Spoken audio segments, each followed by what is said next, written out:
Au moment où le prix du lait est haut, on se retrouve dans une production basse. Donc là, on a du cours. 100 kg de moins au village, c'est 4 litres de lait en moins au pic. 95% de vos génisses doivent faire au moins 85% du poids. Donc l'objectif, ça va être de monter les apports rapidement. Que ces pas à 8 litres à 10 jours, parce que soit qu'il y a des pathogènes dans le colostrum, soit qu'il n'a pas eu assez de colostrum. Attention aux étiquettes simplifiées, matières grasses et protéines, ça ne suffit pas. Creusez, vérifiez les équilibres de vos acides gras et de vos acides aminés.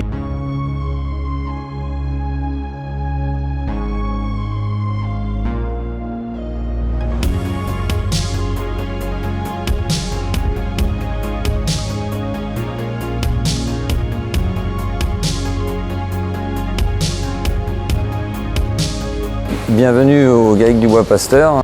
Notre objectif est de produire 750 000 litres par stall afin d'augmenter notre BE et notre productivité. Aujourd'hui, notre objectif est de remplacer les animaux improductifs par des génisses qui montent vite et fort au pic avec de bons aplombs et une bonne fertilité.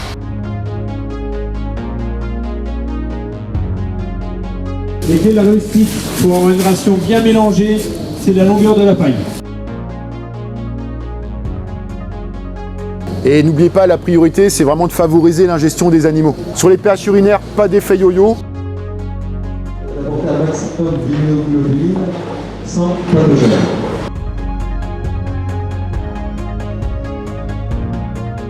C'est que si elle a refait sa croissance, et bien elle fait sa croissance et elle fait le lait après. Donc je vous prends le cas, le gars monte le lait, 8 litres, il descend en 3 semaines, il y a l'aliment qui est offert, il a de l'eau, c'est toujours pas bon. Pourquoi? Il n'y a pas assez d'amidon. Maximiser la production des démarrages dans un premier temps et surtout d'essayer de faire des pics qui soient plus précoces. C'était des interventions qui sont plutôt pas mal, je trouve. Ça nous montre bien les points qui sont à travailler sur nos exploitations. Énormément d'améliorations. On va dire qu'au démarrage, sans prépa tari, on avait des petits soucis au niveau caillette sur les débuts de lactation, que ce soit en génisse ou en vache. Depuis la prépa améliorée, il n'y a pas photo, que ce soit au niveau non-délivrance aussi et au niveau démarrage des veaux aussi, moins de problèmes. Ça permet des fois de faire un diagnostic de ce qu'on applique déjà chez nous, ce qu'on fait bien, peut-être pas bien, ce qu'on doit améliorer. Ça me permet de me remettre en question, peut-être que j'ai appliqué certaines choses. Nous, on a mis en place la ration vache tarie depuis 2 ans à peu près. Au niveau de l'amélioration, on a vu des meilleurs colostrums. Du coup, au niveau des veaux, ça a bien répondu. Nous, on avait énormément de diarrhée au bout de 15 jours, quoi. Et ça, on les a quasiment supprimés à la suite de la mise en place de la ration prépa vélage. Et les pics de lactation aussi également ont fortement augmenté, oui. Sur la matière utile, oui, nous on a mis en place la lysine et la matière grasse. On a vu une amélioration des taux. On a gagné facile entre 4 points en TB et 1 point en TP. Les ateliers, ça permet de voir comment mettre en place ce qu'on a vu en théorie ce matin.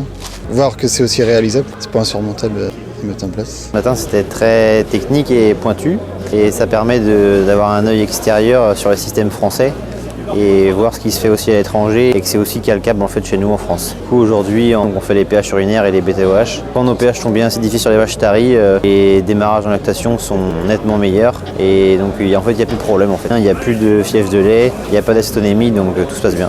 On retient en fait qu'il faut être toujours rigoureux et bien suivre les plans, quoi.